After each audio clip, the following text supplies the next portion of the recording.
মহাকাশে শোনা গেল ফেরেশতাদের শব্দ। নিজেদের অজান্তেই কি নাসা আবিষ্কার করলো আসমানে থাকা ফেরেশতাদের জিকিরের ধ্বনি? নাসার একটি গবেষণায় উঠে আসে মহাশূন্যকে নিঃশব্দ ভাবা হলেও আসলে সেখানে প্রতিনিয়ত শব্দ হচ্ছে। গবেষকরা সেই শব্দ শুনে বলছেন যেন বিলিয়ন বিলিয়ন মানুষ একসঙ্গে গান গাইছেন। অথচ শবে মেরাজের রাতে রাসূল সাল্লাল্লাহু আলাইহি ওয়াসাল্লাম বলেছিলেন মহাকাশে প্রতিনিয়ত ফেরেশতারা জিকির করছেন।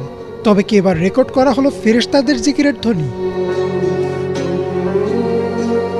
আবু দার রাদিয়াল্লাহু তাআলা আনহু বলেন, রাসূল সাল্লাল্লাহু আলাইহি ওয়াসাল্লাম যখন মিরাজ থেকে ফিরে আসেন তখন তাকে প্রশ্ন করা হয়, আপনি আকাশে কি দেখেছেন বা কি শুনেছেন? উত্তরে তিনি বলেন, আমি যা দেখেছি তোমরা তা দেখো না, আর আমি যা শুনেছি তোমরা তা শুনো না। আকাশে প্রচণ্ড কাঁপুনির শব্দ হচ্ছে, আর তা হওয়ার কারণ আছে। আকাশে 4 আঙ্গুল পরিমাণেও জায়গা খালি নেই। সবখানেই ফেরেশতারা সিজদায় আছেন আর আল্লাহর জিকির করছেন। রাসূল সাল্লাল্লাহু আলাইহি ওয়াসাল্লাম হাদিসটিতে প্রচণ্ড ঝাঁকুনির মতো শব্দ হচ্ছে বলেন। আগে ধারণা করা হতো মহাকাশ যেহেতু একটি বায়ুশূন্য স্থান, তাই সেখানে শব্দ হওয়া সম্ভব না। কিন্তু মহাকাশ গবেষণা কেন্দ্র নাসার একাধিক গবেষণায় বর্তমান সময়ে এটা প্রমাণিত যে মহাকাশে শব্দ হচ্ছে। সংস্থাটির hour universe is not silent অথবা লিসেন টু দ্য ইউনিভার্স শীর্ষক প্রতিবেদনে দেখানো হয়েছে কিভাবে মহাকাশে শব্দ হয়।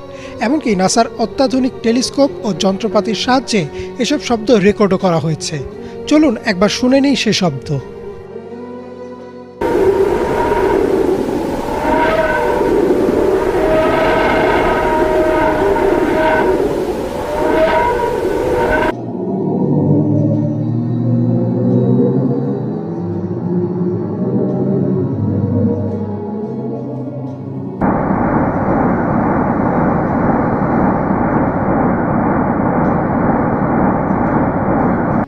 গবেষকরা বলছেন মহাকাশে মুক্তভাবে ছড়িয়ে ছিটে থাকা বিভিন্ন কণা বা নক্ষত্রের রেডিয়েশনের কারণে এ কম্পন বা ভাইব্রেশন সৃষ্টি হয়।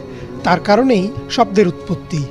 শব্দগুলো ইলেকট্রোম্যাগনেটিক ওয়েভ আকারে থাকে, পরে সেগুলোকে শব্দ তরঙ্গে রূপান্তর করা হয়।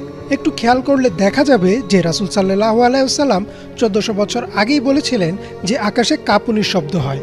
নাসাও বর্তমানে বলছে শব্দ কাঁপুনির কারণে হয়। এমনকি গবেষণার সাথে যুক্ত একজন গবেষক বলেন, এই শব্দ শুনে মনে হচ্ছিল যেন বিলিয়ন বিলিয়ন মানুষ একসাথে গ্রেগরিয়ান চ্যান্ট গাইছে। গ্রেগরিয়ান চ্যান্ট হচ্ছে খ্রিস্টানদের একরকম ধর্মীয় সঙ্গীত যা একসাথে গাওয়া হয়। অথচ মহানবী সাল্লাল্লাহু আলাইহি ওয়াসাল্লাম 1400 বছর আগেই বলেছেন যে ফেরেশতারা একসাথে আল্লাহর জিকির করছেন।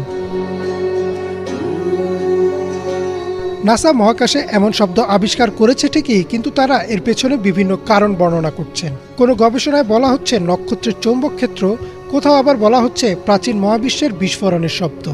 তবে শব্দগুলো মহানবী সাল্লাল্লাহু আলাইহি ওয়াসাল্লামের হাদিসের বর্ণনার সাথে পুরোপুরি মিলে যায়।